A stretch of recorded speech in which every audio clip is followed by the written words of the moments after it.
ಆತ್ಮೀಯರೆಲ್ಲರಿಗೂ ನಮಸ್ಕಾರ. ಗೃಹ ಕಲಾನಿಧಿ ಚಾನಲ್ಗೆ ಸ್ವಾಗತ. ಇವತ್ತು ಮಾಡ್ತಾ ಇರೋದು ಅರಳಿನ ರೊಟ್ಟಿ. ಅರಳು ನೋಡೋಕ್ಕೆ ಇಷ್ಟು ಕಾಣುತ್ತೆ, ಆದರೆ ಅದು ಪುಡಿ ಮಾಡಿ ನೆನೆಸಿದ್ರ ಮೇಲೆ ಬಹಳ ಕಡಿಮೆ ಆಗುತ್ತೆ. ಈ ಅರಳಲ್ಲಿ ಭತ್ತ ಇರುತ್ತೆ, ಅದನ್ನು ತೆಗೆದು ಧೂಳು ತೆಗೆದು ಸ್ವಚ್ಛ ಮಾಡಿ ಇಟ್ಕೊಬೇಕು. ಇದಕ್ಕೆ ಇದರೊಳಗೆ 4 ಪಾವು ಅರಳಿದೆ ಅಂದರೆ ಅರ್ಧ ಮುಕ್ಕಾಲು ಪಾವಷ್ಟು ಅಕ್ಕಿ ಹಿಟ್ಟು, ಉಪ್ಪು, ಬಿಳಿ ಎಳ್ಳು, ಸಬ್ಬಸಿಗೆ ಸೊಪ್ಪು, ಹಸಿ ಶುಂಠಿ, ಕರಿಬೇವು,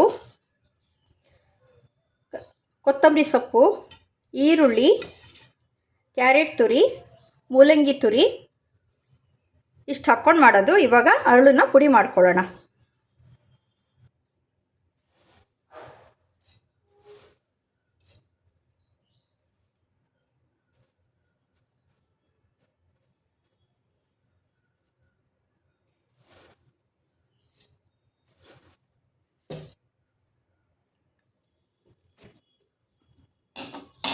ಅರಳು ಒಂದು ರೀತಿ ಬೆಂಡು ಥರ, ಇದು ಗಾಳಿಗೇನೆ ಹಾರತ್ತೆ, ಅಷ್ಟು ಹಗುರ ಇದು.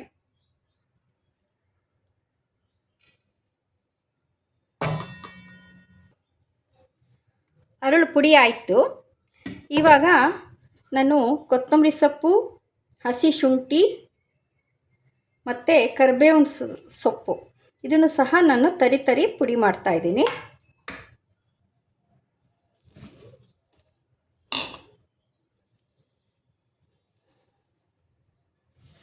ಇದನ್ನು ಹಾಕ್ಕೊಳ್ಳೋಣ.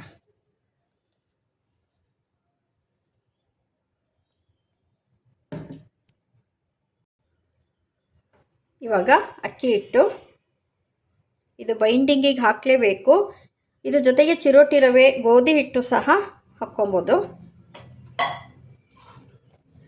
ನಂತರ ಸಬ್ಬಸಿಗೆ ಸೊಪ್ಪು,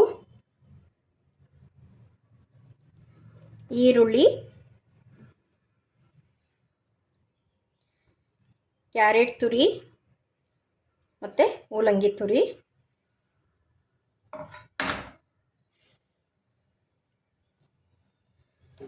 ಜೊತೆಗೆ ಬಿಳಿ ಎಳ್ಳು.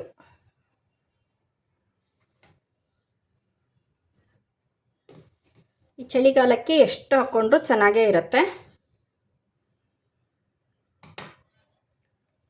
ಉಪ್ಪು,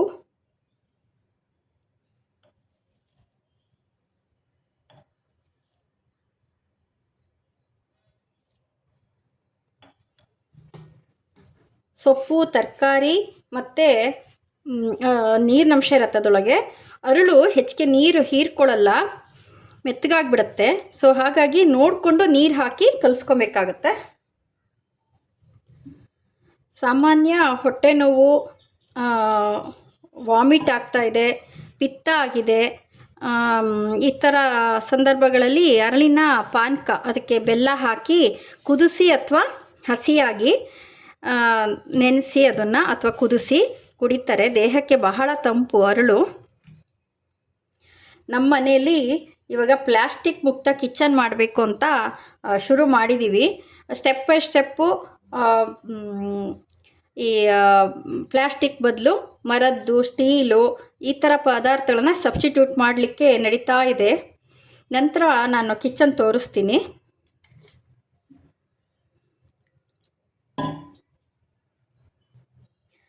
ಅರಳಿನ ರೊಟ್ಟಿಗೆ ಹಿಟ್ಟು ಕಲಸಾಗಿದೆ. ಇದನ್ನು ಕನಿಷ್ಠ 8ರಿಂದ 10 ನಿಮಿಷ ಬಿಡಲೇಬೇಕು ನೆನೆಯೋಕ್ಕೆ.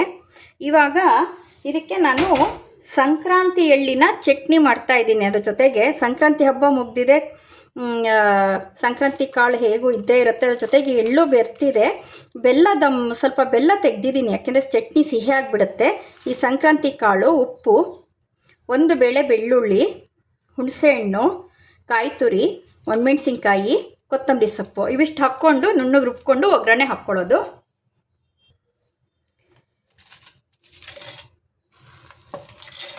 ಅರಳಿನ ರೊಟ್ಟಿ ವೆಯ್ಟ್ ಲಾಸ್ಗೂ ತುಂಬ ಚೆನ್ನಾಗಿರುತ್ತೆ. ಕ್ಯಾಲೋರಿ ಕಡಿಮೆ, ಹೊಟ್ಟೆ ತುಂಬುತ್ತೆ, ಆದರೆ ಹಗುರವಾದ ಆಹಾರ ಅದು.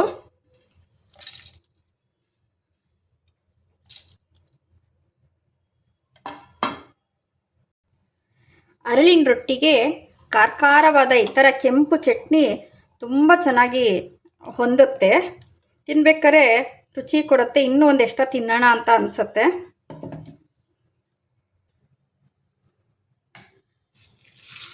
ಈ ಒಗ್ಗರಣೆ ಇಲ್ಲ ಅಂದರೆ ಚಟ್ನಿ ಅಂತಲೇ ಅನಿಸೋದಿಲ್ಲ ನನಗೆ. ಸೊ ಖಾರದ ಚಟ್ನಿ, ಅರಳಿನ ರೊಟ್ಟಿಗೆ ಹಿಟ್ಟು ಎರಡು ರೆಡಿಯಾಗಿದೆ. 10 ನಿಮಿಷ ನೆಂದು ಆಗಿದೆ. ರೊಟ್ಟಿ ಶುರು ಮಾಡ್ಬೋದು. ಆಯುರ್ವೇದದಲ್ಲಿ ಅರಳಿಗೆ ಬಹಳ ಪ್ರಾಮುಖ್ಯತೆ ಕೊಡ್ತಾರೆ. ಭಾಳಷ್ಟು ಅವರ ಔಷಧಿಯ ಗುಣಗಳು ಇದರೊಳಗೆ ಇರೋದರಿಂದ ಅವರ ಔಷಧಿಗಳಲ್ಲಿ ಭಾಳಷ್ಟು ಅರಳನ್ನು ಬಳಸ್ತಾರೆ. ನಾನು ರೊಟ್ಟಿಗೆ ಬಳಸೋದು ಈ ಥರ ಒಂದು ತೆಳುವಾದ ಕಬ್ಬಿಣದ ತವ. ವಿಶೇಷತೆ ಏನಂದರೆ ಶಾಖ ಈವನ್ ಆಗಿ ಎಲ್ಲ ಕಡೆ ಸ್ಪ್ರೆಡ್ ಆಗುತ್ತೆ. ಸೆಂಟ್ರಲ್ ಮಾತ್ರ ಸಿಯಲ್ಲ ಅಥವಾ ಶಾಖ ಜಾಸ್ತಿ ಬರಲ್ಲ. ತೆಳು ಶೀಟು ಕಬ್ಬಿಣದ್ದು.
ಅರಳು ಬಹಳ ಮೃದುವಾಗಿರೋದ್ರಿಂದ ರೊಟ್ಟಿ ದಪ್ಪ ತಟ್ಟಬೇಕು. ಮೊದಲನೇದು ಸ್ವಲ್ಪ ನನಗೆ ಕಟ್ಟಾಯಿತು.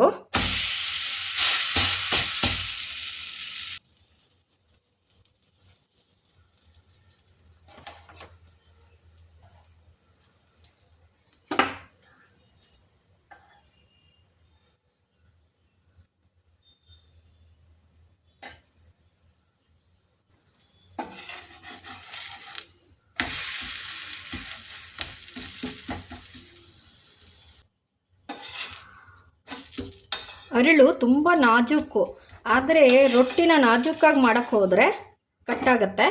ಇದು ಲಂಚ್ ಬಾಕ್ಸ್ಗೂ ಸಹ ಸಾಫ್ಟಾಗಿ ಮೃದುವಾಗಿರುತ್ತೆ.